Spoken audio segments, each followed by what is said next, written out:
Salam sejahtera di dalam kasih Tuhan Yesus Kristus kepada semua umat Tuhan, dimanapun Anda berada. Pada malam hari ini kami senang sekali bisa hadir kembali.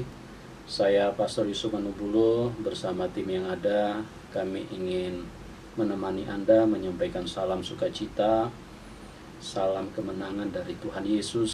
Apa kabar Anda semuanya? Doa kami terus bertumbuh di dalam Tuhan, mengalami karya Tuhan sesuai dengan apa yang direncanakan oleh Tuhan sebelum dunia dijadikan. Kiranya itu menjadi tergenapi bagi setiap umat Tuhan, bagi setiap orang yang membuka hati di dalam apa yang disediakan Tuhan buat kehidupannya. Ya, puji Tuhan, kalau kita memperhatikan di dalam kehidupan ini ada banyak hal yang terjadi dengan begitu cepat, bahkan kadang-kadang sedikit membingungkan kita. Tetapi kalau kita cross check atau kita memperhatikan kebenaran yang Tuhan hadirkan di dalam hidup kita, yaitu firman Tuhan, maka saya percaya hal-hal itu sangat mempunyai korelasi dan sesuatu yang merupakan penggenapan yang hakiki, penggenapan yang sempurna dengan apa yang ditulis oleh firman Tuhan. Beberapa minggu belakangan kita sudah bicara tentang waktu, di mana seringkali banyak orang Kristen yang bersalah dengan waktu, dan salah satu penyampaian yang lalu adalah waktu adalah Tuhan. Jadi kalau kita bersalah dengan waktu, itu sama halnya dengan kita bersalah dengan Tuhan. Karena apa? Karena begitu banyak khususnya orang-orang Kristen yang di dalam menggunakan waktu itu terjadi banyak kesia-siaan, seperti yang ditulis di dalam kitab Pengkhotbah, bahwa ada begitu banyak kesia-siaan yang ada di bawah kolong langit ini. Kenapa bisa terjadi seperti itu? Karena manusia salah di dalam menggunakan waktu, artinya tidak efektif. Kalau seandainya manusia berjalan menggunakan waktu itu sesuai atau tepat dengan waktu-waktu yang ditetapkan, maka saya percaya tidak akan ada kesalahan di dalam hidup ini. Termasuk saya sendiri pun, saya juga harus memperhatikan dengan hati-hati setiap waktu yang Tuhan berikan, karena waktu itu adalah merupakan harta kekayaan yang tiada taranya dibandingkan oleh harta-harta benda yang lain yang ada di sekitar kita. Dan juga seperti yang kami katakan, bahwa waktu itu jauh lebih berharga daripada orang tua ataupun juga anak yang kita miliki. Seperti yang kami bahas, bahwa mungkin Anda sedikit kaget yang baru bergabung, tetapi itulah realitas daripada kehidupan, ya. Kalau kita melihat ini dengan jelas, maka memang seperti itu kebenarannya, bahwa waktu itu jauh lebih berharga daripada orang tua ataupun anak yang kita miliki. Ya, karena kalau kita punya orang tua tapi kita sudah tidak punya waktu, artinya kita tidak bisa menikmati orang tua kita lagi. Begitupun juga dengan anak. Kalau kita masih punya anak tapi kita sudah tidak punya waktu, kita sudah tidak bisa menikmati mereka lagi. Tapi sekalipun kita tidak punya anak, tapi kalau kita punya waktu, kita masih bisa bikin anak. Kita masih bisa punya kesempatan untuk menghadirkan apa yang menjadi keinginan-keinginan hati di dalam hidup ini. Itu sebabnya sebagai hamba Tuhan, saya mengingatkan bahwa waktu berjalan dengan begitu cepat. Mari menjadi bijaksana di dalam hidup ini, pergunakan waktu dengan baik, dengan sungguh-sungguh, seperti yang diajarkan baik dari perjanjian lama maupun di perjanjian baru. Itu berulang-ulang diingatkan kepada semua manusia, pergunakan waktu yang ada, ya. Dan pada malam hari ini saya rindu untuk memperhatikan beberapa gelar yang dimiliki oleh Tuhan Yesus.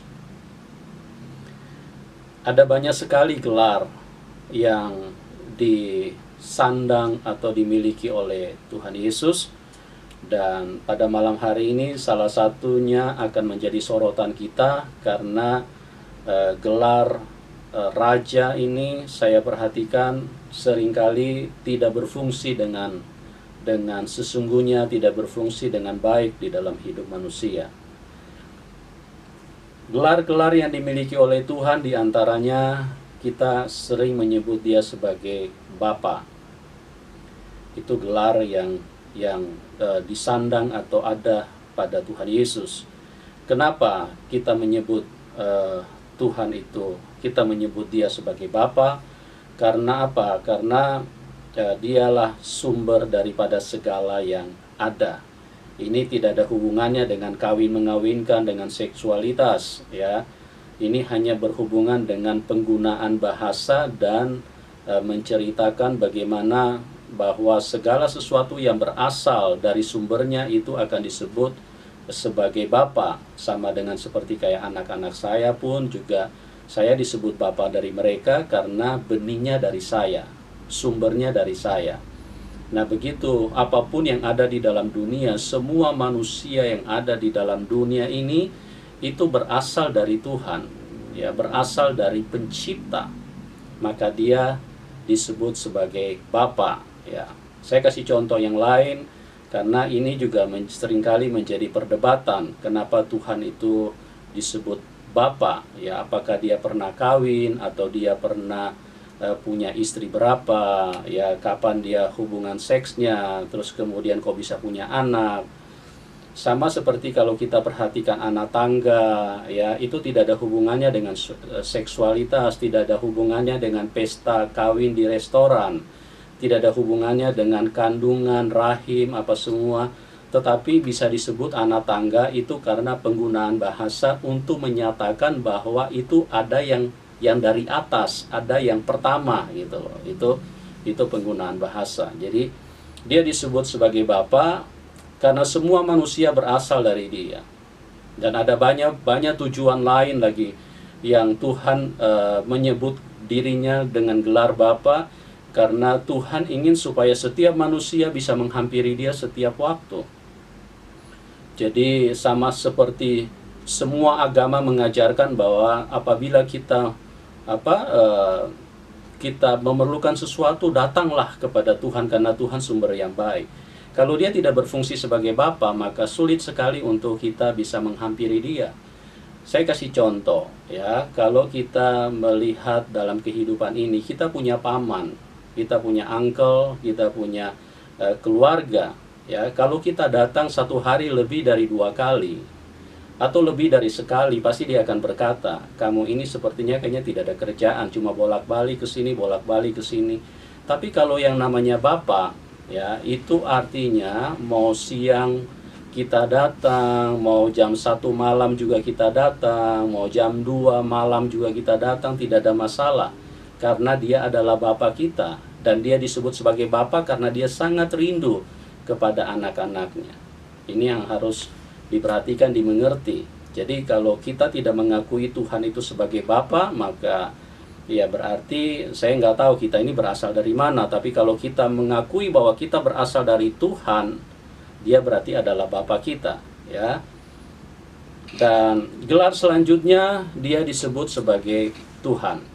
Apa dia disebut sebagai Tuhan? Karena dia pencipta, dia maha tahu dari semua yang terjadi di dalam kehidupan ini. Dia adalah Tuhan. Dia tahu hari kemarin, sama seperti yang kita lihat di dalam kitab yang ditulis oleh Musa yang lahir ribuan tahun kemudian setelah Adam dan Hawa. Tapi dia bisa menulis tentang kejadian yang terjadi dengan Adam dan Hawa. Kenapa dia bisa menulis itu? Kenapa dia bisa tahu cerita bagaimana waktu Hawa tergoda, bagaimana waktu ular, waktu iblis itu menipu? Itu karena dia memiliki Tuhan yang maha tahu.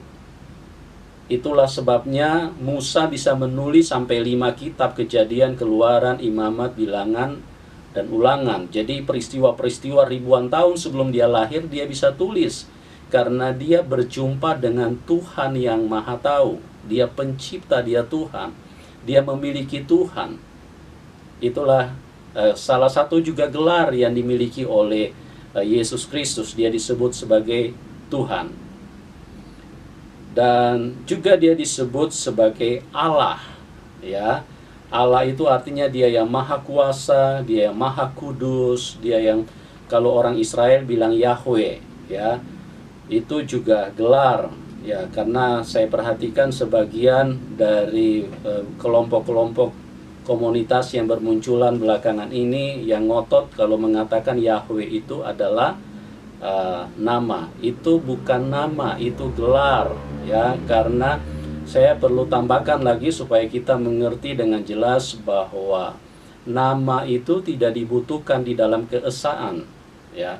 Karena dia seperti semua manusia tahu, dia tidak berbapa, dia tidak beribu, dia tidak punya saudara, dia tidak punya sekutu. Siapa yang mau panggil dia? Tidak ada yang mau panggil dia. Dia yang maha besar, dia yang maha hebat, dia yang maha mulia. Jadi dia tidak perlu nama. Makanya di dalam kitab Keluaran dia menyatakan kepada Musa, aku adalah aku. Itu menunjukkan dia tunggal, dia esa. Jadi dia tidak perlu nama. Sama juga seperti saya katakan, saya punya nama. Tetapi kalau saya lagi sendiri, saya tidak butuh nama. Karena tidak akan ada orang yang akan ajak saya main catur, Yusuf main catur dong. Atau yuk kita berenang, atau yuk Yusuf kita jalan-jalan ke mall. Tidak akan ada. Jadi nama itu tidak dibutuhkan. Ya, kapan nama itu dibutuhkan? Pada saat Tuhan menjadi manusia. Karena dia ada di antara manusia. Dia hidup di dalam kemajemukan, di dalam kejamakan, sesuatu yang banyak. Dia perlu nama, karena itu adalah merupakan sesuatu prinsip kehidupan untuk memudahkan dari hidup itu sendiri, ya. Nah, dia juga disebut Immanuel. Ya, Immanuel itu artinya Tuhan beserta dengan kita. Salah satu gelar yang dimiliki oleh Tuhan Yesus adalah Immanuel, ya. Ini merupakan sebuah kegembiraan besar jikalau gelar ini kita ingat di dalam kehidupan kita pada saat orang lagi susah, pada saat dia lagi diputusin pacar, pada saat dia lagi di PHK dari pekerjaan, pada saat dia lagi gagal di dalam usaha, pada saat dia lagi ribut di dalam rumah tangga, pada saat dia lagi stres melihat anak-anaknya yang durhaka, pada saat dia berbagai macam masalah di dalam kehidupan ini, maka gelar ini sangat membuat sebuah kekuatan yang besar di dalam hidup manusia. Kalau dia tahu bahwa Tuhan yang Maha Kudus itu adalah Immanuel, artinya dia menyertai hidup kita. Artinya kita tidak sendiri. Di dalam pergumulan kita, Tuhan hadir di sana dan Tuhan memperhatikan apa yang menjadi kesusahan, apa yang menjadi beban, apa yang menjadi pergumulan kita, sama dengan firman yang tertulis di Matius 11 ayat 28, marilah kamu yang letih lesu dan berbeban berat, aku akan memberikan kelegaan kepadamu. Itu artinya Immanuel, ya. Itu merupakan salah satu gelar yang dimiliki oleh Tuhan Yesus, ya. Dan banyak lagi, ya. Dia disebut juga Elohim. Itu juga gelar, ya. Ada juga dia disebut dengan Adonai, ya. Itu juga gelar yang dimiliki oleh Tuhan. Ada juga dia disebut sebagai Yehova, ya. Bahkan Yehova ada penjabarannya lagi, ada Yehova Jireh, Yehova Rafa, Yehova Nisi. Itu karena apa? Karena dari gelar-gelar yang dia miliki itu menunjukkan seperti itulah bagaimana Tuhan berinteraksi dengan kehidupan manusia yang sangat dikasihi, yang sangat disayangi oleh Tuhan itu sendiri, ya. Kalau kita perhatikan gelar yang lain juga masih sangat banyak, tapi kita mungkin hanya lihat sebagian kecil saja pada malam hari ini.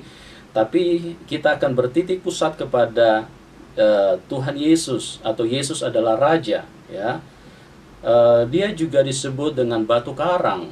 Kita selalu dengar, bahkan ada sampai diciptakan menjadi sebuah lagu, dia batu karang yang teguh. Artinya dia sesuatu yang tidak akan bergoyah, dia tidak akan berubah, karena dia merupakan batu karang yang sangat kokoh, dihantam dengan terpaan air laut yang begitu kuat, dan datangnya terus setiap detik, bahkan lebih cepat daripada detik air laut terus menghantam batu karang itu, tapi batu karang itu tidak akan pernah berubah, karena batu karang itu merupakan sesuatu yang kokoh. Dan salah satu gelar yang dimiliki oleh Tuhan Yesus, dia disebut batu karang, ya. Dia juga disebut gunung batu perlindungan, ya. Kalau di bangsa Israel pada saat mereka berperang itu, Tuhan Yesus seringkali di dalam firman, di dalam perjanjian lama itu banyak istilah yang dipakai sebagai gunung batu. Bahkan pemazmur suka berkata, dia adalah gunung batu perlindunganku. Ya, kenapa? Karena ini merupakan sebuah ungkapan daripada manusia bahwa Tuhan itu gelarnya itu karena mempunyai karakteristik yang sama dengan apa yang mereka lihat, ya. Pada saat dikejar musuh, pada saat mereka terjepit dari serangan-serangan musuh, Tuhan itu bisa menjadi gunung batu di mana mereka bisa bersembunyi dan berlindung, dan di situ mereka merasa aman. Ini merupakan gelar yang dimiliki oleh Tuhan Yesus. Dan juga ada juga yang menyebutkan di dalam firman yang lain, dia disebut sebagai anak domba, ya. Kenapa dia disebut sebagai anak domba? Karena dia adalah pribadi yang akan menjadi persembahan, yang akan menjadi korban, ya. Karena mulai dari Abraham itu sudah kita perhatikan peristiwa di mana pada waktu itu Abraham ingin mempersembahkan Ishak. Itu adalah merupakan sebuah bentuk ungkapan bahwa akibat daripada dosa harus ada darah yang ditumpahkan. Nah, darah yang ditumpahkan ini adalah harus darah yang kudus. Untuk apa? Untuk bisa menghapus dosa yang begitu berat menyiksa hidup manusia dan tidak bisa diselesaikan oleh manusia. Makanya dia disebut sebagai anak domba, karena hanya darahnya yang kudus, karena hanya dia yang tidak berdosa, karena hanya dia yang bisa menebus kehidupan manusia, ya. Dia disebut sebagai anak domba. Dia disembeli, dan pada waktu dia disembeli, dia tidak angkat senjata, dia tidak angkat pedang untuk melawan, karena memang dia datang untuk menyerahkan dirinya sebagai anak domba, sebagai korban sembelihan. Nah, kalau dia disebut sebagai anak domba, bukan berarti dia lahir dari domba, tidak, tetapi itu merupakan salah satu gelar yang disandang oleh juru selamat, oleh Tuhan Yesus Kristus, ya. Ini gelar-gelar yang kita perlu kenal di dalam kehidupan kita. Ada banyak lagi yang lain, ya. Dia juga disebut sebagai kota benteng. Ya, itu juga kenapa disebut sebagai kota benteng? Karena tentunya ada banyak hal yang dialami oleh bangsa Israel dan membuat mereka bisa dengan berani, dengan akurat menyatakan bahwa dia adalah kota benteng, ya, kota benteng perlindungan, ya. Ada banyak lagi, ya. Dia juga disebut sebagai mempelai pria, ya. Dia disebut sebagai mempelai pria, sekali lagi bukan berarti nanti pada waktu dia ketemu dengan manusia terus kemudian dia beradu seks di situ, enggak, ya. Jadi kita harus mengerti bahwa ini hanya merupakan penggunaan bahasa yang menyatakan, mengungkapkan seperti apa gelar yang dia miliki. Kenapa? Karena dia begitu mencintai manusia. Itu sebabnya dia disebut sebagai mempelai pria. Bagaimana kalau seorang pria lagi jatuh cinta, lagi punya hasrat yang begitu mengasihi seorang mempelainya. Makanya dia disebut sebagai mempelai pria. Jadi ini gelar-gelar yang dia miliki. Dan seperti yang dikatakan juga firman Tuhan bahwa satu ketika kita akan masuk di dalam pesta perkawinan anak domba. Artinya Tuhan Yesus sebagai mempelai pria, mempelai laki-laki, dan kita gereja sebagai mempelai wanita. Dan ini adalah merupakan sebuah ungkapan kerinduan yang begitu dalam, cinta yang begitu hebat, yang begitu kuat dari seorang laki-laki, dari seorang pria, menunggu mempelainya yang telah ditebus, yang telah dipersiapkan oleh Tuhan itu sendiri. Dia disebut sebagai mempelai pria. Masih banyak sekali gelar-gelar yang dimiliki oleh Tuhan, tapi kita tidak bisa lihat semuanya. Dia juga disebut sebagai air hidup atau air kehidupan. Di Wahyu dikatakan, barang siapa haus, baiklah ia datang kepadaku dan minum. Di dalam Yohanes juga dikatakan, akulah air hidup. Jikalau orang minum dari sumur ini, dia akan haus lagi. Tapi jikalau ia minum dari air yang kuberikan, dia tidak akan haus lagi. Itu artinya dia adalah sebuah kebutuhan kehidupan dari manusia yang esensi, yang paling esensi, yang membuat manusia bisa hidup, yang membuat manusia bisa tidak haus lagi, itu ada di dalam dia. Ya, kalau kita hanya minum dari sumur, kata Tuhan, dari dunia ini, maka kita akan haus terus. Ya, kita minum setiap 5 detik kita minum 1 ember pun kita akan tetap haus. Karena apa? Karena dunia ini tidak pernah bisa memberikan apa yang dibutuhkan oleh manusia. Dunia hadir itu hanya untuk mematikan kehidupan manusia yang ada di dalam dunia ini. Iya. Gelar apa lagi yang dimiliki oleh Tuhan? Gelar yang berikutnya juga dia disebut sebagai firman. Ya, firman yang hidup. Pada mulanya adalah firman bersama-sama dengan Allah, dan firman itu adalah Allah, dan firman telah menjadi manusia. Ini juga gelar. Ya, ini bukan nama. Kenapa? Karena dia disebut firman karena dia adalah pribadi yang mempunyai perkataan, mempunyai perkataan yang hidup. Artinya perkataan Tuhan, ucapan Tuhan atau firman yang keluar dari mulut Tuhan itu sesuatu yang menghidupkan manusia. Karena tidak ada sesuatu pun yang salah, tidak ada satu kebohongan, tidak ada satu penipuan yang keluar dari mulutnya. Makanya dia disebut dengan firman. Itu sebabnya kalau kita perhatikan waktu Tuhan datang ke dalam dunia, setiap kali dia berkata, apapun yang dia ucapkan itu semua terjadi. Dia berkata kepada laut pada waktu itu yang bergelora, yang sedang mengamuk. Dia memerintahkan dengan begitu jelas dan begitu nyata di depan murid-muridnya. Dia berkata kepada laut yang mengamuk pada waktu itu, dia berkata, diam dan tenanglah. Dan laut dengan seketika menjadi tenang.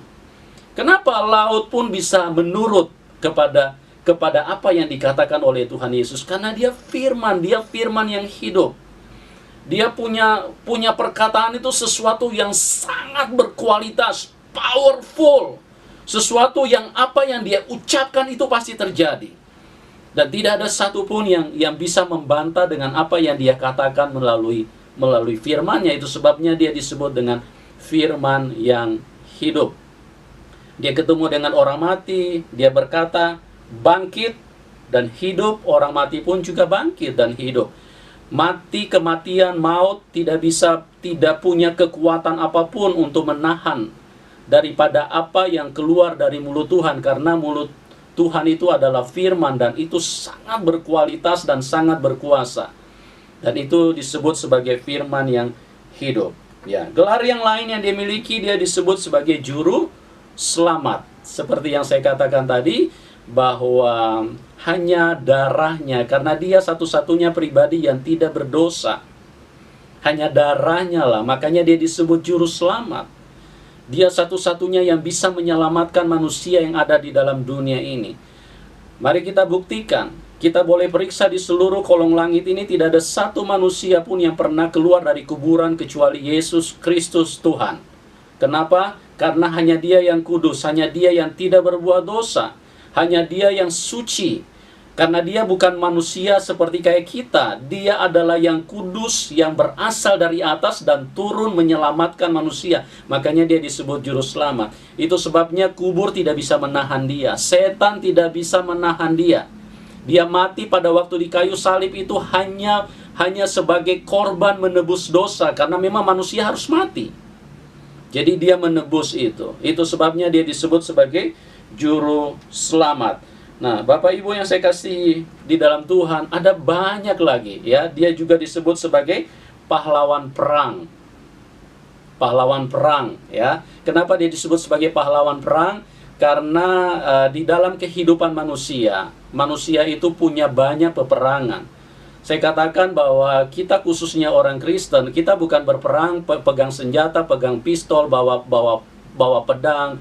Kita berperang itu seperti yang ditulis oleh Paulus, kita berperang melawan roh-roh jahat.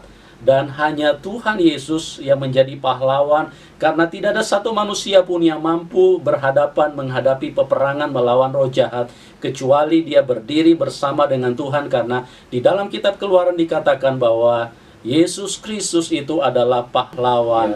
Puji Tuhan, kita akan lanjutkan ke pembahasan gelar yang berikutnya yang disandang oleh Tuhan dan yang akan kita garis bawahi atau kita renungkan pada malam hari ini adalah Tuhan Yesus sebagai Raja.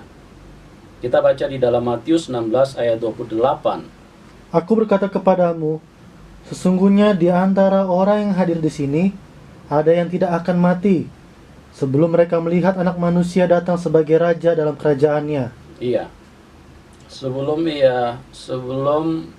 mereka melihat Ia datang sebagai Raja dalam kerajaannya. Kalau memperhatikan dari bagian-bagian gelar-gelar sebelumnya, saya menyimpulkan sebagai hamba Tuhan bahwa itu merupakan sesuatu yang sudah sangat familiar, ya, dan sangat bisa untuk diterima atau diakui atau difungsikan oleh orang-orang Kristen. Tetapi kalau berbicara tentang gelar bahwa Tuhan Yesus adalah Raja, ini adalah merupakan sebuah masalah di dalam kehidupan manusia. Itu sebabnya saya digerakkan Tuhan untuk membahas, mengajak kita melihat secara tajam tentang gelar yang dimiliki Tuhan Yesus itu adalah sebagai Raja. Kalau yang bagian-bagian lain, kita seperti yang saya katakan, kalau kita lagi butuh apa-apa, pasti kita tahu kita punya Bapa, karena Tuhan Yesus sudah mengajarkan mintalah kepada Bapa, maka Dia akan berikan.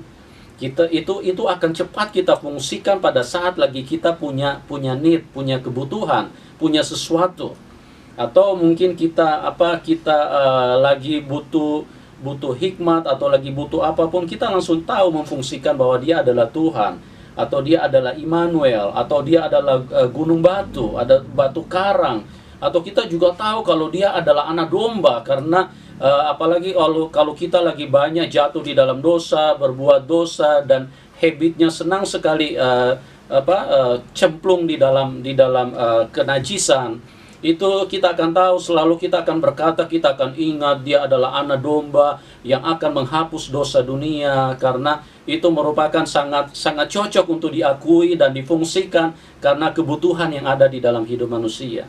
Tetapi kalau mengenai Raja, ini yang sulit, dan ini seringkali terjadi masalah di dalam hidup manusia. Sebab apa? Sebab kalau kita perhatikan fungsi daripada Tuhan Yesus sebagai Raja, itu adalah sesuatu yang kita sebetulnya juga harus akui, kita juga harus fungsikan, kita juga harus terima seperti gelar-gelar yang lain. Itu baru benar. Tetapi kalau yang bagian satu ini kita kita agak sulit memfungsikannya atau kita sulit untuk mengakuinya, itu adalah sesuatu yang merupakan kegagalan daripada kehidupan orang Kristen. Ya. Karena apa? Karena Tuhan Yesus berkata dengan jelas bahwa Dia datang sebagai raja. Kalau kita perhatikan di dalam Yohanes 1 ayat yang ke-49, apa yang dikatakan oleh firman Tuhan di situ?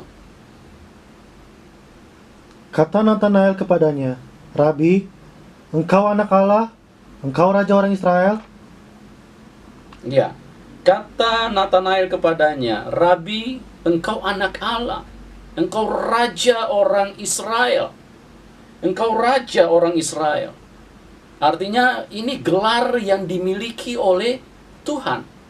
Ini sesuatu yang seharusnya berfungsi dengan benar di dalam kehidupan kita, ya.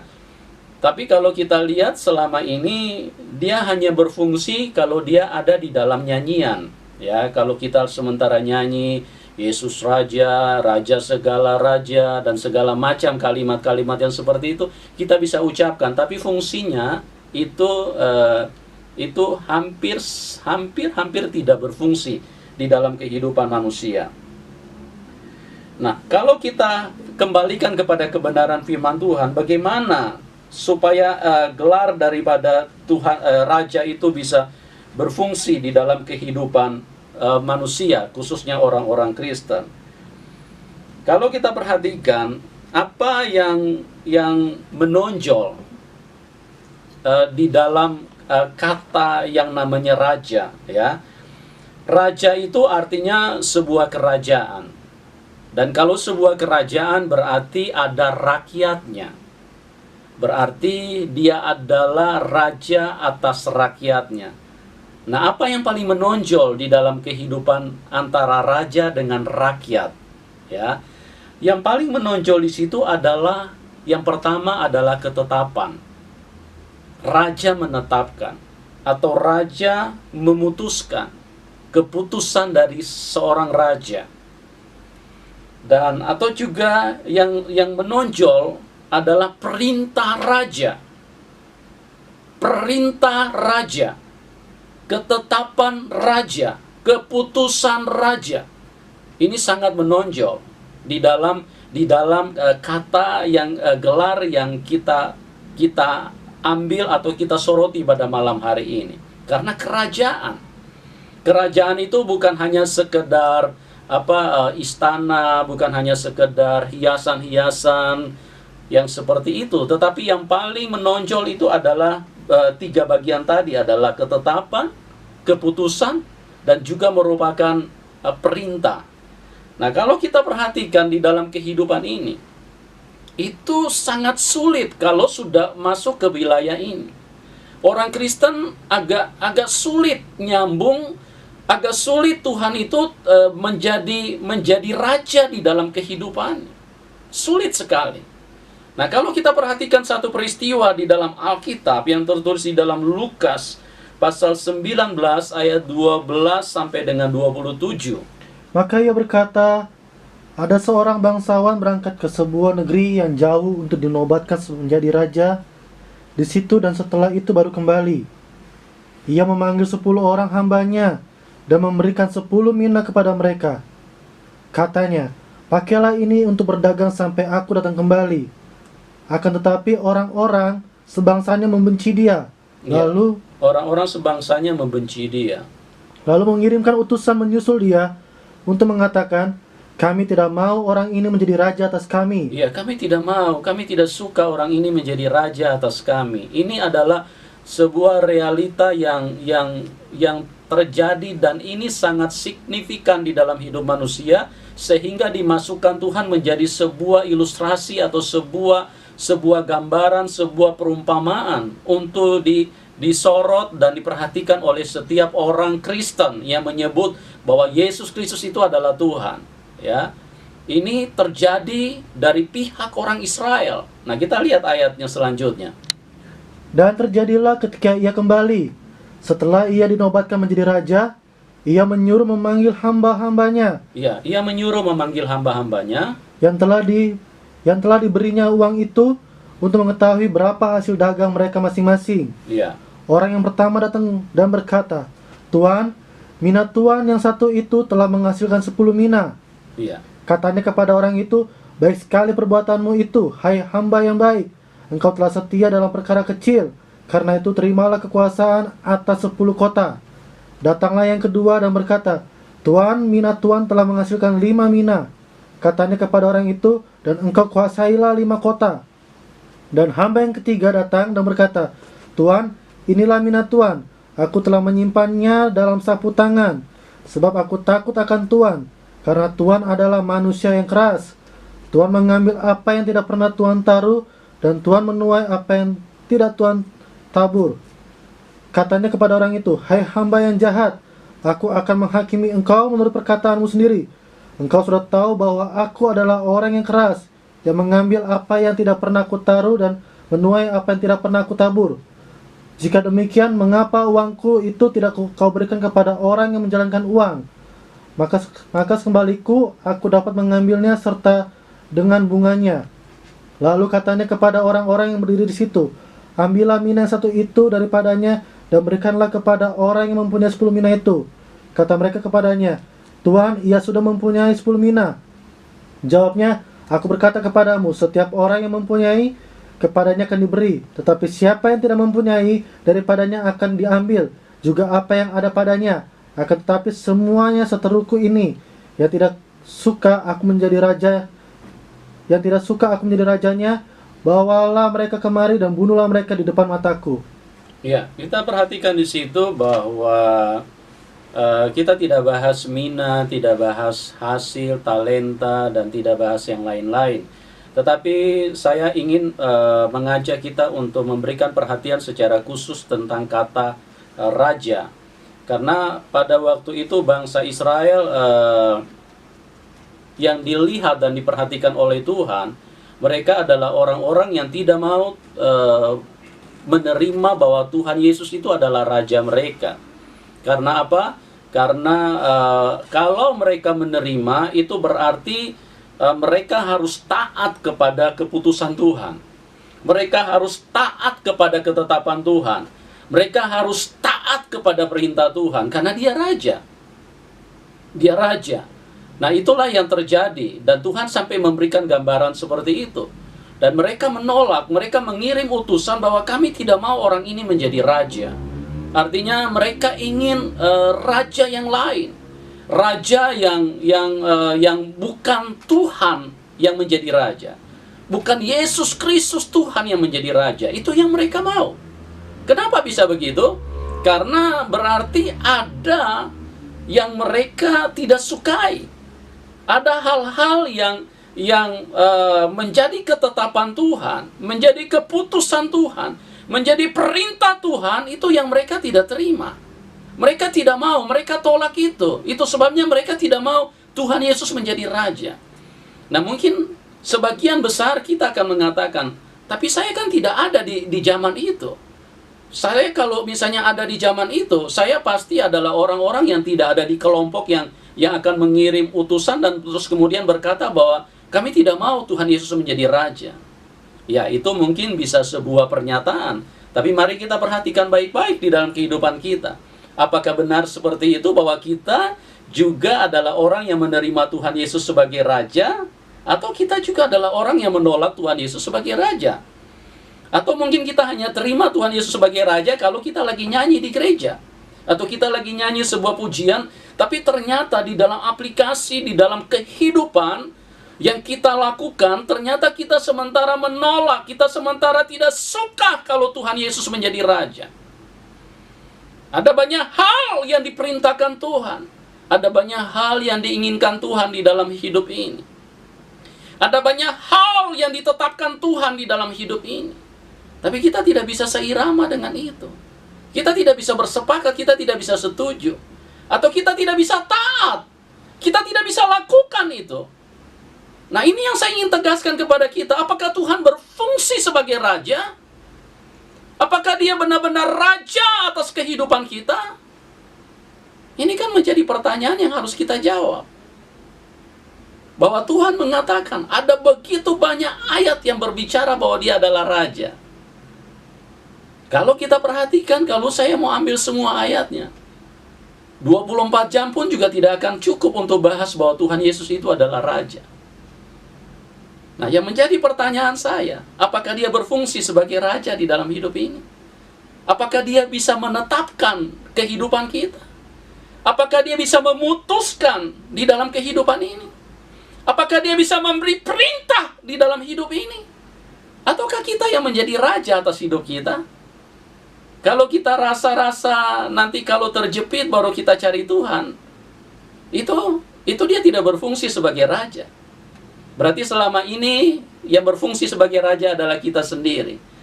Jadi kalau kita seperti itu, maka marilah kita nyanyi lagu bahwa aku adalah raja diriku sendiri, bukan Tuhan Yesus yang menjadi raja.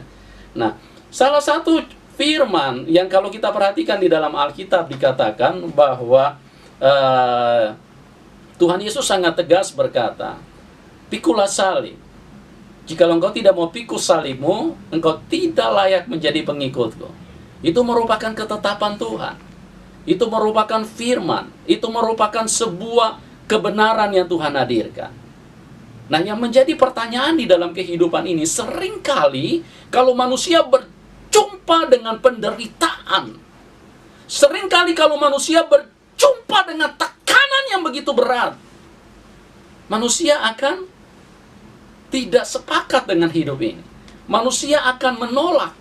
Manusia tidak akan setuju, padahal Tuhan sudah berkata, "Jikalau engkau tidak mau pikul salib, engkau tidak layak jadi pengikutku." Nah, bagian-bagian seperti ini, itulah yang saya ingin tegaskan kepada kita, bahwa banyak kali kita tidak memfungsikan dia sebagai raja. Seringkali, bahkan mungkin hampir semua, di bagian-bagian yang begitu vital ini, kita tidak fungsikan dia sebagai raja. Nah, Bapak Ibu, coba kita perhatikan salah satu contoh tentang Petrus di dalam Yohanes 21 ayat 17 sampai 19. Apa yang dikatakan Tuhan Yesus di situ? Kata Yesus kepadanya untuk ketiga kalinya, "Simon anak Yohanes, apakah engkau mengasihi aku?" Apakah engkau mengasihi aku, Simon? Maka sedih hati Petrus karena Yesus berkata untuk ketiga kalinya. Iya, sedih hati Tuhan. Sedih hati Petrus pada waktu itu. "Apakah engkau mengasihi aku?" Karena Tuhan Yesus bertanya sampai 3 kali kepada dia. Dan ia berkata kepadanya, "Tuhan, engkau tahu segala sesuatu. Engkau tahu bahwa aku mengasihi engkau." Engkau tahu bahwa aku mengasihi engkau. Kata Yesus kepadanya, "Gembalakanlah domba-dombaku." Gembalakanlah domba-dombaku. "Aku berkata kepadamu." Ini merupakan sebuah hakikat bahwa seorang raja sementara memberikan perintah, sementara membuat sebuah keputusan, sebuah ketetapan di dalam hidup seorang Petrus. Nah, pertanyaannya, kalau keputusannya seperti ini, apakah itu bisa masuk di dalam Petrus? Apakah Petrus juga akan menjadi bagian orang yang berkata, "Aku tidak mau orang ini menjadi raja atas hidupku"? Coba kita.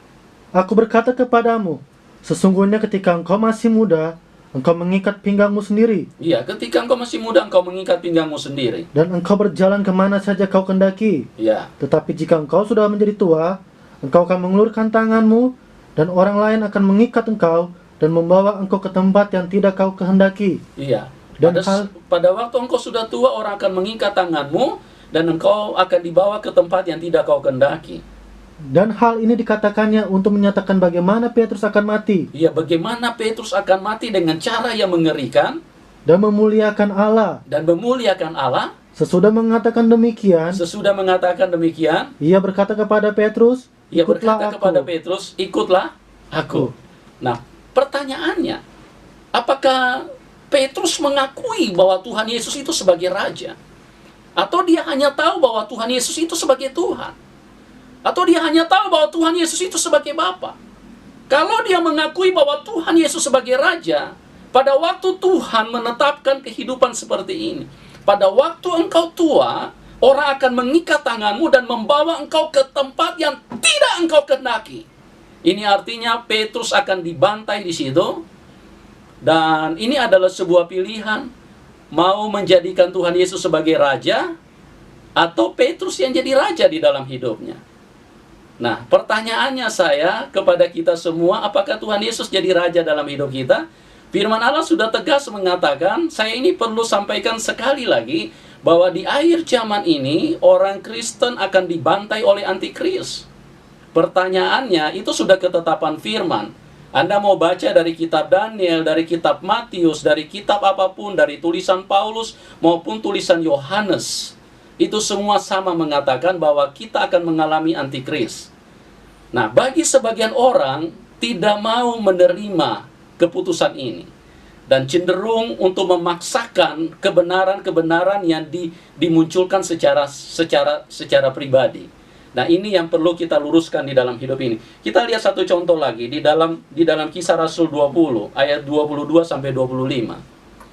Tetapi sekarang sebagai tawanan roh, Iya, Paulus berkata, sebagai tawanan roh, aku pergi ke Yerusalem, aku pergi ke Yerusalem. dan aku tidak tahu apa yang akan terjadi atas diriku di situ, Aku tidak tahu apa yang akan terjadi atas diriku di situ. selain daripada yang dinyatakan Roh Kudus Selain daripada yang dinyatakan Roh Kudus, dari kota ke kota kepadaku, dari kota ke kota kepadaku, bahwa penjara dan sengsara menunggu aku. bahwa penjara dan sengsara menunggu aku, kata Paulus. Tetapi aku tidak menghiraukan nyawaku Aku sedikit tidak pun, menghiraukan nyawaku sedikit pun.